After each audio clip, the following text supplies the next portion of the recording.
İndi baxaq 73-cü məsələnin həllinə. Sərğacların maqnit sahələrinin enerjilərinin nisbəti nəyə bərabər olacaqdır?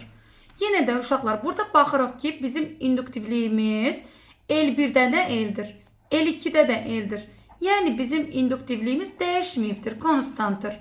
Amma baxanda görürəm ki, birinci sarğaca qoşulmuş müqavimətimiz R qəbul edilib. Amma ikinci sarğaca qoşulmuş müqavimətimiz gəlib 2R olubdur.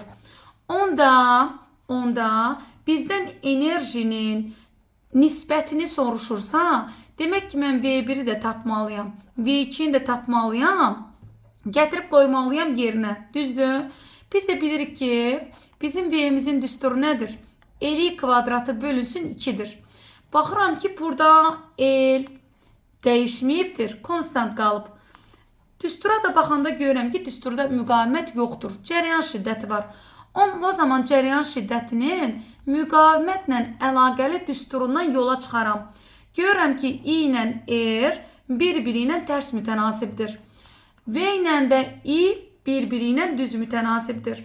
O zaman ya V ilə R ilə əlaqə quraram uşaqlar. Burada bunun 2 yoluna gedə bilərik. Ya da birinci sarğaca qoşulmuş hansı ki R müqavimətimiz var ha. Bura düşəcək, onda bizim cəryanımız 2. Burada düşəcək I. Çünki I ilə R bir-biri ilə tərs mütənasibdir axı. Məsələn, birinci sarğacda 2 cəryan var. İkinci sarğacda I qədər cəryan var. Bunları belə qeyd etdim. Keçirəm indi V1 və 2 məsələsinə. V1-imiz L kvadratı bölünsün 2 düsturuna əsasən i'miz 2 olduğu üçün 2i'ni də kvadrata yüksəldəndə 4i kvadratı bölünsün 2 olacaq.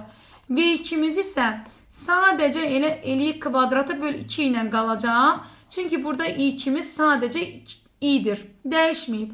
Heç nə dəyişməyibdir burada. İndi mənə deyir ki, V1'in V2 olan nisbətini tap.